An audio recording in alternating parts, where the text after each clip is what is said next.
ओम नमः सिद्धिभ्यः नमो अरिहन्ताणं नमो सिद्धाणं नमो ऐर्याणं नमो वज्रायाणं नमो लोये सौवसाहम् मंगलम भगवान वीरो मंगलम गौतमो गणी मंगलम कुंद कुंडार्यो जैन धर्मोस्तु मंगलम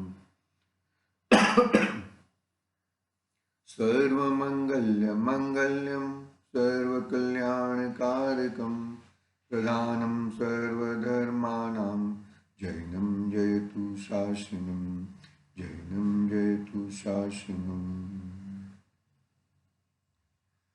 येनात्मबोधयतात्मेव परत्विनेव चापरम् अक्षयनन्तबोधाय नमस्तु परमात्मने नमस्तु परमात्मने चेति चेतन चेत्या विना किम चालसी।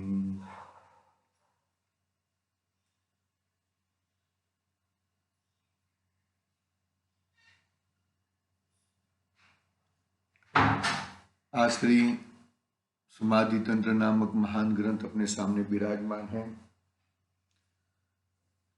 आचार्य पूज्यपाद स्वामी का ये महान ग्रंथ गाथा क्रमांक 53 पे आज हम चर्चा करेंगे, बात करेंगे।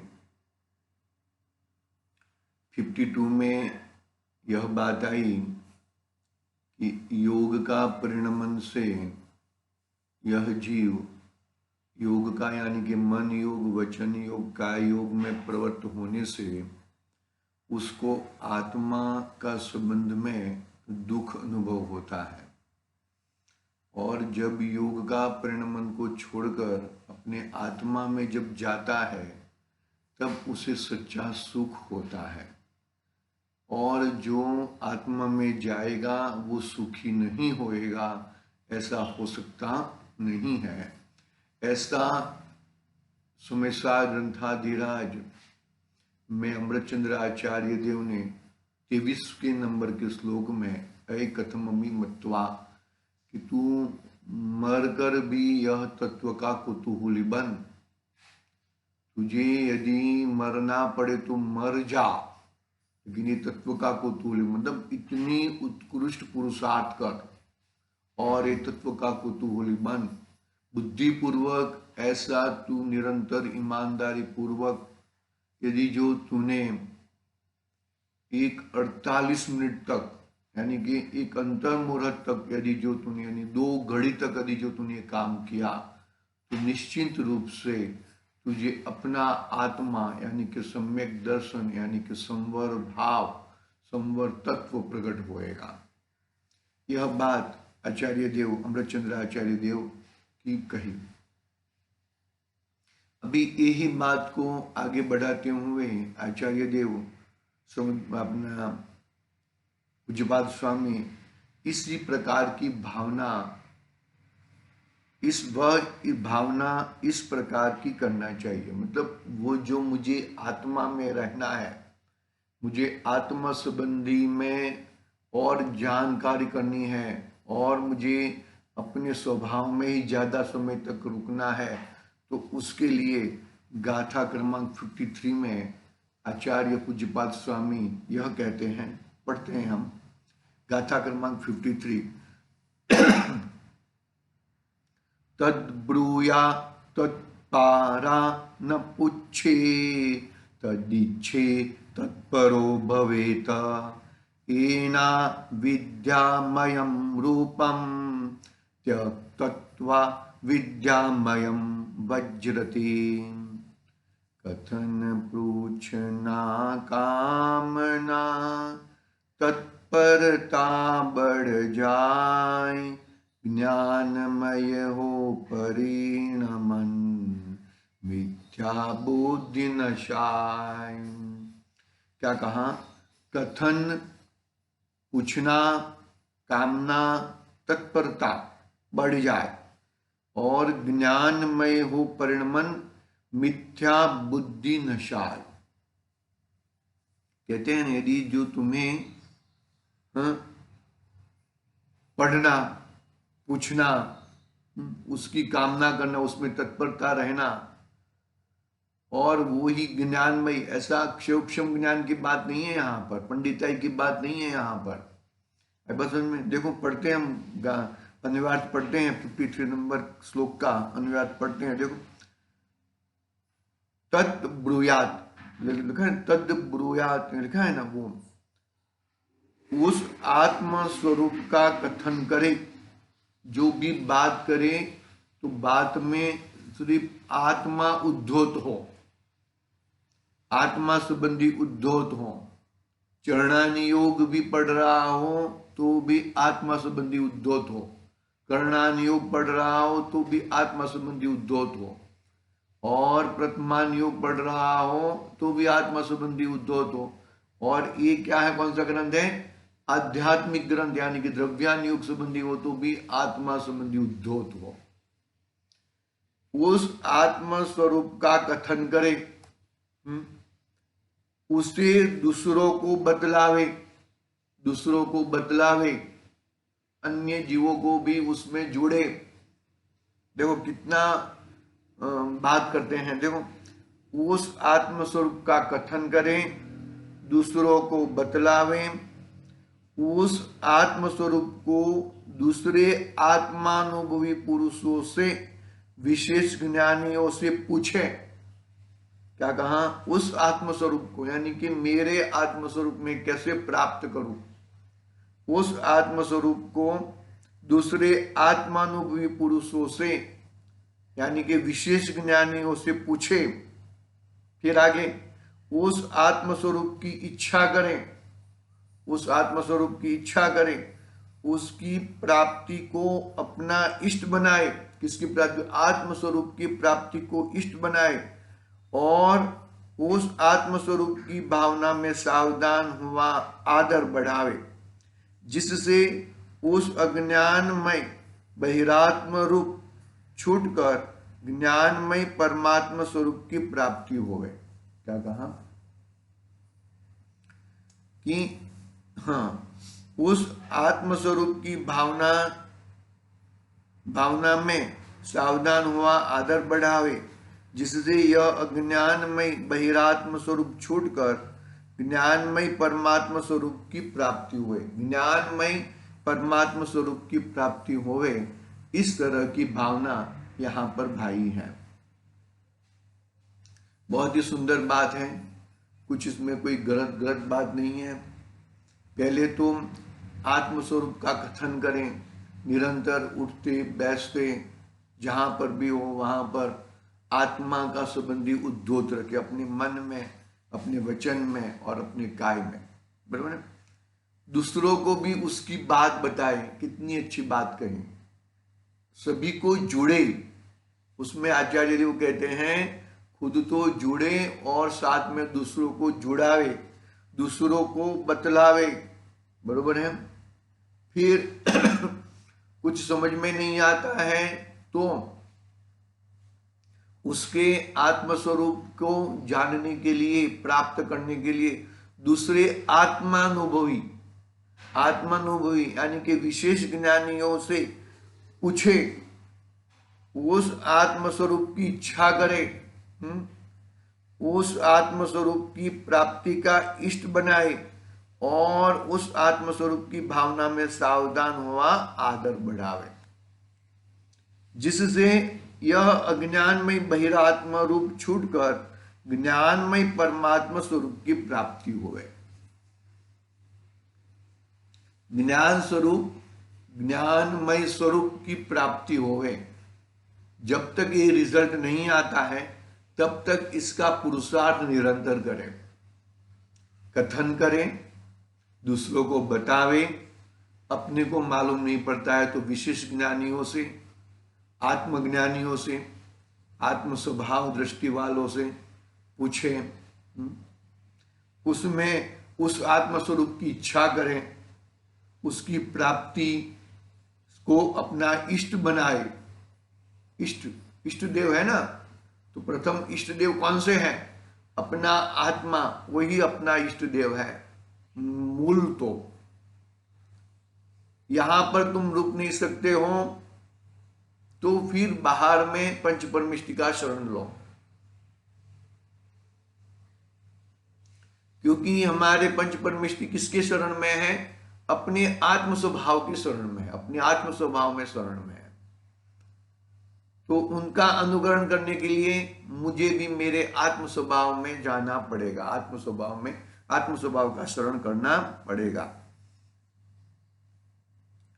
उस आत्म स्वरूप की भावना में सावधान हुआ आदर बढ़ावे, जिससे यह अज्ञानमय बहिरात्मा रूप छूटकर ज्ञानमय परमात्मा स्वरूप की प्राप्ति होवे। क्या कहा? यह अज्ञानमय बहिरात्मा रूप छूटकर ज्ञानमय परमात्मा स्वरूप की प्राप्ति हुए। ज्ञान स्वभावी आत्मा को आगे करे, ज्ञान स्वभावी आत्मा को आगे करे तो ही अपना कल्याण होएगा, बाकी कल्याण नहीं होएगा। क्योंकि ज्ञानमय है ये जीव ज्ञान स्वभावी है, और वो ज्ञान स्वभाव के कारण वो अपना निरंतर ज्ञान को का ही आदर करता है, ज्ञान को ही इष्ट मानता है। कर्तापना, भोक्तापना, ऐसी चार बुद्धियों को अपना नहीं मानता। कर्तापना भी अंदर, भोक्तापना भी अंदर, अपने आत्म स्वभाव के अलावा और कुछ नहीं करता। मतलब ये भाई, ये ऐसी इतनी क्यों ऐसा कर रहे हो? बाकी सबको भगा रहे हो। अरे किसी को भगा नहीं रहे हैं, किसी को ला नहीं रहे हैं। जो तुम्हारा है उसको हम ला रहे हैं, और जो तुम्हारा नहीं उसको भगा रहे हैं। पकड़ना बात को अच्छी तरह से, शांति से, धीरज पूर्वक। यदि पकड़ोगे तो ही पाओगे, बाकी अन्यथा तो पाना मुश्किल है। 53 नंबर का श्लोक हमने पढ़ा, उसका अनुवाद पढ़ा। अभी क्या करते हैं, कहां तक ये लेके जाए? देखो, यह अज्ञानमय बहिरात्मा रूप छूटकर ज्ञानमय परमात्मा स्वरूप की प्राप्ति हुए तब तक। जब तक ज्ञानमय परमात्मा स्वरूप की प्राप्ति न हो, यानी कि 16 वलय का सुवर्ण प्राप्त न हो, तब तक हम इसकी भावना भाई, तब तक हम उसके पास रहें, नहीं तो गड़बड़ हो जाएगी। आगे टीका पढ़ते हैं। इस आत्मस्वरूप का कथन करना, क्या कहा? इस आत्मस्वरूप का कथन करना अर्थात अन्य को समझाना। दूसरों ने अर्थात जिन्होंने आत्मस्वरूप जाना हो, उनसे वह आत्मस्वरूप पूछना तथा उस आत्मस्वरूप की इच्छा करना, अर्थात उसको परमार्थ स्वरूप मानना, उसमें तत्पर रहना, अर्थात आत्मस्वरूप की भावना का आदर करना, जिससे अर्थात इस प्रकार आत्मस्वरूप की भावना करने से अविद्यामय स्वरूप का अर्थात बहिरात्म स्वरूप का त्याग करके विद्यामय रूप अर्थात परमात्म स्वरूप प्राप्त किया जा सके। अपना एंड कहां पर है? अपना एंड कहां पर है कि वो परमात्म स्वरूप को प्राप्त करे, वो वहां पर एंड है।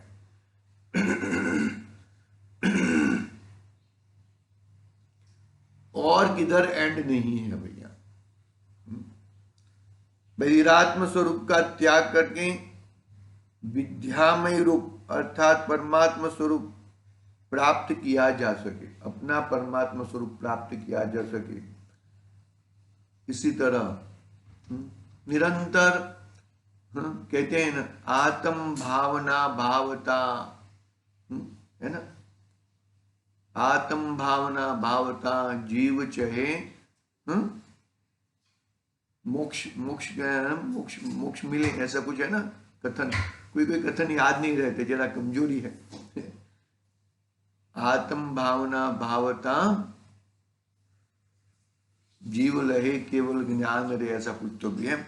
मतलब वो अंतिम अवस्था तब तक ना आए तब तक इतना सावध रहना चाहिए, तब तक अपने आत्म स्वभाव को इतना इष्ट देव मानना चाहिए, तब तक यदि नहीं मिलता है, नहीं समझ में आता है तो अन्य को पूछना चाहिए। विशेष ज्ञानियों को, विशेष ज्ञानी जिन्होंने अपना आत्म स्वभाव को पहचाना है, नहीं तो तुम भटक जाओगे। भाई देखो, ज्ञानी कौन है किस तरह, उसका भी तुम्हें पूरा ज्ञान होना चाहिए, नहीं तो तुम भी गड़बड़ में हो जाओगे। ऐसी बातें हैं। देखो वापिस एक बार टीका पढ़ता हूं मैं।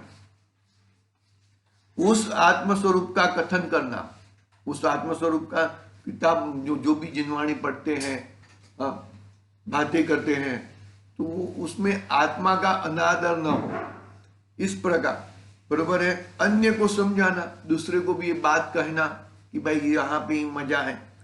तीसरा, दूसरे को अर्थात जिन्होंने आत्मस्वरूप जाना है उनसे वह आत्मस्वरूप पूछना तथा उस आत्मस्वरूप की इच्छा करना, अर्थात उसको परमात्म स्वरूप परमार्थ स्वरूप मानना, उसमें तत्पर रहना, अर्थात आत्मस्वरूप की भावना का आदर करना, जिससे अर्थात इस प्रकार आत्मस्वरूप की भावना करने से अविद्यामय स्वरूप का अर्थात बहिरात्म स्वरूप का त्याग करके विद्यामय रूप अर्थात परमात्म स्वरूप प्राप्त किया जा सके। जब तक अपना परमात्मापना प्रकट न हो तब तक हमें ये निरंतर ही भावना भानी चाहिए। अविद्या यानी कि राग द्वेष आदि विकारी भाव, बहिरात्मा यानी कि जो आत्मा नहीं है वहां पे आत्मा मानना, शरीर आदि में, बाहर के पदार्थों में ज्ञेय लब्धता इत्यादि में बहिरात्म स्वरूप का त्याग करके विद्यामय रूप अर्थात परमात्मा स्वरूप का प्राप्त किया जा सके। यानी कि अविद्या छूट जाएगी, बहिरात्मा बना छूट जाएगा, अंतरात्मा भी बहुत समय तक नहीं रहेगा और परमात्मा बना प्रकट हो जाएगा। ऐसी मंगल भावना 53 नंबर के श्लोक में बताई। आगे भावार्थ पढ़ते हैं। देखो भावार्थ, आत्मस्वरूप की भावना किस प्रकार करना चाहिए, इस प्रश्न के उत्तर में आत्मार्थी को लक्ष्य करके आचार्य देव कहते हैं आत्मस्वरूप की भावना किस प्रकार करनी चाहिए, कहां तक जाना चाहिए आत्मस्वरूप की भावना करने के लिए। बीच में आया था ना, ज्ञान ज्ञान में प्रतिष्ठित है। ज्ञान जब तक ज्ञान में 132 नंबर का श्लोक, 130 नंबर का श्लोक है समयसार ग्रंथाधिराज में, जब तक ज्ञान ज्ञान में प्रतिष्ठित न हो जाए तब तक निरंतर उसी की ही भावना बानी चाहिए। देखो आत्मस्वरूप की भावना किस प्रकार, इस प्रश्न के उत्तर में आत्मार्थी को लक्ष्य करके आचार्य देवन कहते हैं कि वह आत्मस्वरूप खुद को उसका कथन करना चाहिए, अन्य को समझाना चाहिए। जिन्होंने आत्मस्वरूप को जाना है उनके उसके विषय में पूछकर उसे जानना चाहिए, उसकी ही इच्छा करना, और कोई इच्छा नहीं। मुझे अभी संसार में और किसी की कोई तमन्ना नहीं है और कोई इच्छा नहीं है। संसार के एक एक पदार्थ को एक एक अनंत अनंत काल तक भोगा है, फिर भी उसमें से कुछ भी मिला नहीं है, दुख ही दुख मिला है। बहिरात्मपना प्रकट हुआ है मेरा, बहिरात्मपना को बढ़ाने का एक अवसर आया है अभी। देखो उसकी इच्छा रखना चाहिए कि आत्मस्वरूप की इच्छा रखना, अर्थात उसे एक को ही परमार्थ सत्य मानना, उसे एक को ही परमात्मा स्वरूप परमार्थ स्वरूप मानना और निरंतर आत्मस्वरूप की भावना में लगे रहना। निरंतर कब तक आत्मस्वरूप की भावना में लगे रहना कि निरंतर। ऐसा करने से बहिरात्म स्वरूप का अविद्यामय स्वरूप का नाश होगा, परमात्मा स्वरूप की अर्थात ज्ञानमय स्वरूप की प्राप्ति होगी। परमात्मा स्वरूप की अर्थात ज्ञान में स्वरूप की प्राप्ति होगी। पहले तो उसकी कथन करना, उसके बारे में दूसरों को बताना। अपने को आत्मस्वरूप की भावना बातें बातें अपने को कुछ समझ में नहीं आता है तो विशेष ज्ञानियों को पूछना, विशेष ज्ञानियों को पूछना और समझना, उसमें इष्ट बुद्धि रखना, उसको प्राप्त करने की तमन्ना, इच्छा रखना, उसमें तत्पर रहना, मुझे यही करना है। तो क्या है, अविद्या का नाश होएगा, बहिरात्मपना का नाश होएगा और अंतरात्मापना के साथ में एक साथ में झटके से परमात्मापना और विद्यामय ज्ञानमय प्राप्त होएगा। ज्ञानमय स्वरूप की प्राप्ति होगा भाई। ज्ञान ज्ञान में प्रतिष्ठित, ज्ञान तो है लेकिन ज्ञान ज्ञेयों में लब्धता था, ज्ञेयों में घूम रहा था, अभी वो ज्ञान अपने में ही घूमेगा और किधर घूमेगा नहीं। बरोबर है। आगे पढ़ते हैं, भावार्थ पूरा हुआ, विशेष स्पष्टीकरण पढ़ते हैं, 3-4 पॉइंट हैं और भी लंबा है वो, बाद में योगसार का भी कोटेशन है, इष्टोपदेश का भी कोटेशन है और भी कोटेशन एक है वो पढ़ेंगे।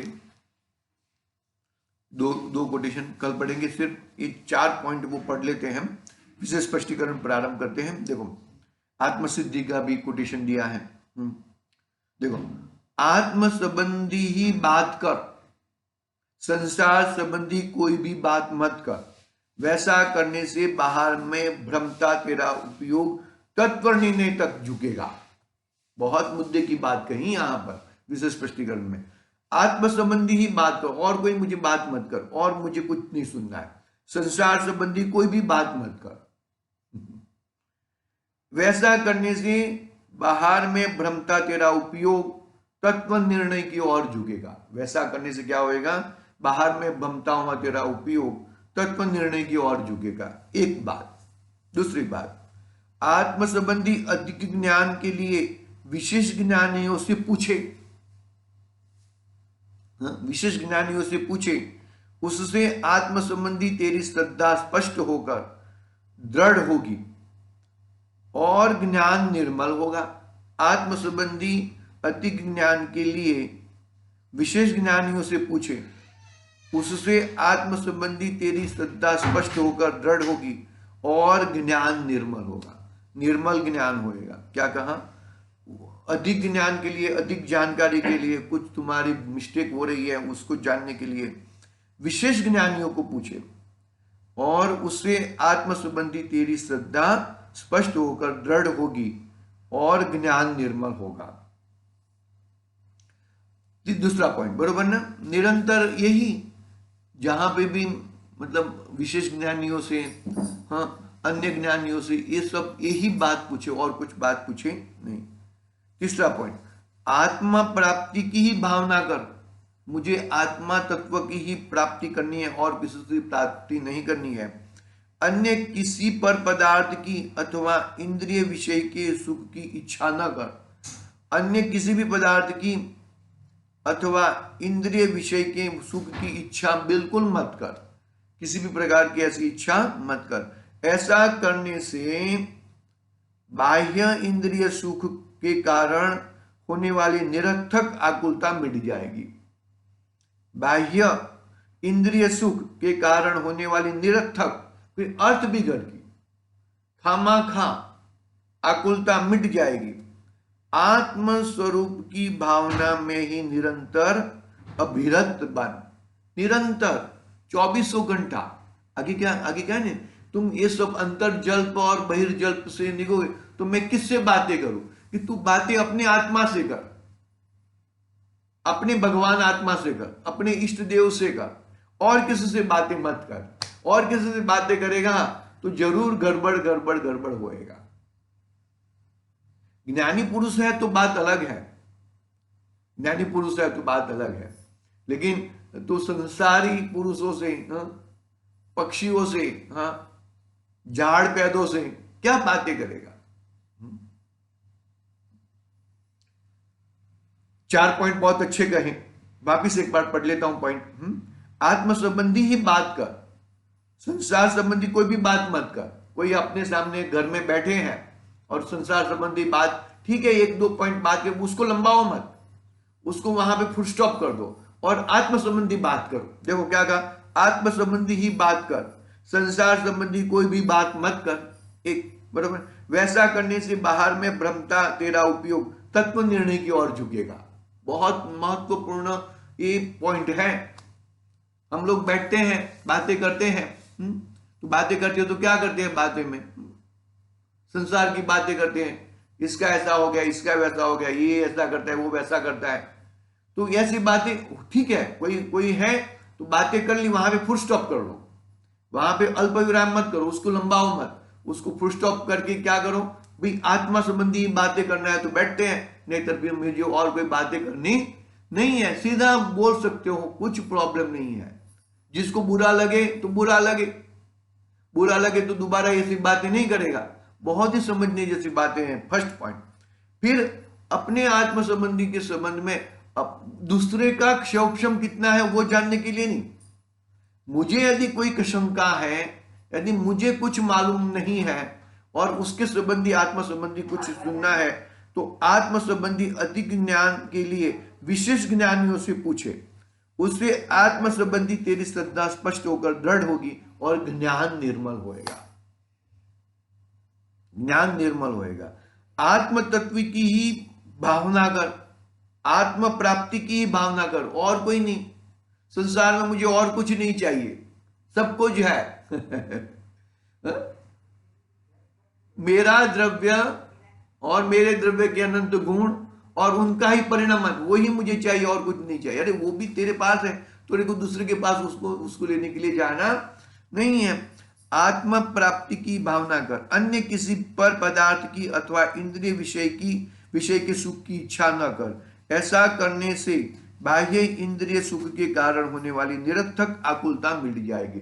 निरर्थक अर्थ बिगड़ की आकुलता मिट जाएगी, बरोबर है, मतलब बहिरात्मपना छूट जाएगा, अंतरात्मापना प्रकट होएगा। और चौथा पॉइंट क्या है, आत्म स्वरूप की भावना में ही निरंतर अभिरत बन। आत्म स्वरूप की भावना में ही निरंतर अभिरत बन। ये 4 पॉइंट हमें याद कर देने चाहिए, बहुत ही महत्वपूर्ण पॉइंट है आज की। आत्म स्वरूप की भावना में ही निरंतर अभिरत बन, यानी कि तेरी इच्छा और किधर मत घुमा, आत्म संबंधी ही, क्योंकि मैं तो आत्मा ही हूं, मैं शरीर हूं ही नहीं, तो आत्मा हूं, तो आत्मा संबंध में ही रहूं मैं। शरीर तो रहने वाला ही नहीं है, शरीर तो आज है कल नहीं है कभी भी। ये तो कहते हैं ना, श्रीमद राजेंद्र जी का भी कोटेशन है इसमें, क्या कहते हैं कि ये शरीर में मैं अभी उसको राख देखता हूं, अभी उसको अग्नि रूप देखता हूं मैं। अग्नि कभी भी अग्नि लग जाएगी उसके अंदर। बहुत ही महत्वपूर्ण बातें हैं। ऐसी महत्वपूर्ण बातें को समझकर हम हमारे आत्मस्वरूप की भावना में निरंतर तत्पर रहे, अभिरत रहे, तो ही हमारा कल्याण होएगा, बाकी अन्यथा कल्याण होने वाला नहीं है। और विशेष स्पष्टीकरण थोड़ा बाकी है। श्रीमद राजेंद्र जी की कोटेशन, इष्टोपदेश का कोटेशन और योग सार का कोटेशन के बाद हम 54 गाथा में कलश में श्लोक में प्रवेश करेंगे। आज के लिए ओम नमः सिद्धेभ्यः। निज निधि निज में बताई, यह अनंत उपकार है, उसके लिए